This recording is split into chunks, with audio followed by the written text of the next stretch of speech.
Hello folks, Scott with Dallas Paint Correction and Auto Detailing here in Dallas, Texas.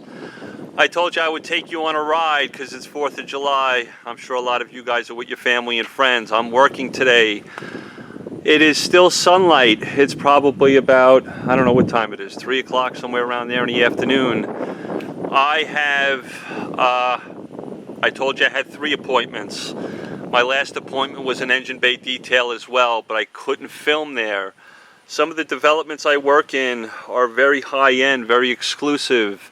In fact, for me to be able to work in some of those neighborhoods, I have to have a background check. I have to be fingerprinted. So my last client is actually an FBI agent, and filming around his home is never a good idea. So I've done a 2-step correction on the Cadillac. I've done an engine bay for my customer for his son's car.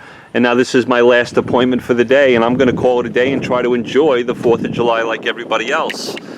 I want to just quickly, you guys have seen me do engine bay details, but I want to talk about something. I want to talk about the questions you should be asking your clients when you do an engine bay detail. This is a 2015 Chevy Impala. I believe that's what it is, yes. Really nice car. In fact, the customer wants to talk about doing some paint correction on this, which is beautiful. I'll talk to him after the engine bay detail is done. This engine bay detail is going to be pretty straightforward. I'm going to use super clean, right? Mix 4-to-1, use my brushes, free flowing water. I got a hose here. There you go. Hooked up to my customer's home, right? Beautiful. I don't have to carry water.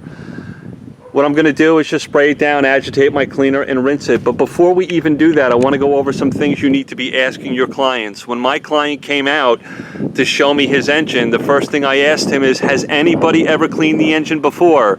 Now, of course, I'm looking at this thing. I think I know the answer before he actually says it. He said, no, nobody's cleaned it since it was new. He's owned it since 2015. Good. That's good. That's what I want to know. I also asked him, are there any check engine lights on? Are there any issues that you're having with the car at the moment, like a check engine light, a sensor light inside the dashboard?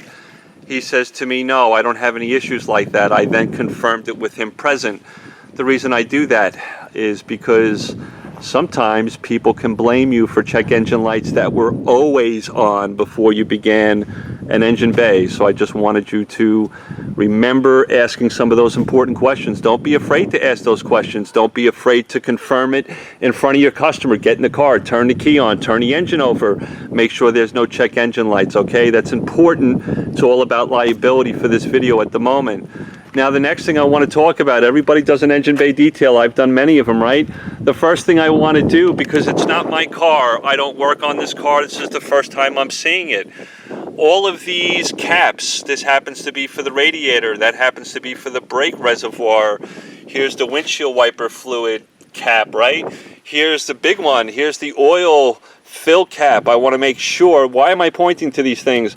I want to make sure they're completely tight and secure. I have no idea if the customer changes his own oil or he has a place like Grease and Go do it. I want to make sure that cap is fully tight and secure because I'm going to be using free flowing water. What's going to happen? I don't want water getting in the engine, right? Oh my God, liability for me. It ain't happening to me, not on 4th of July.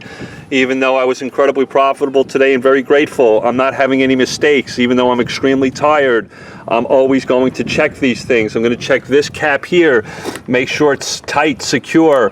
I'm also going to look the engine over, make sure there's no hoses that look like they're hanging on for dear life.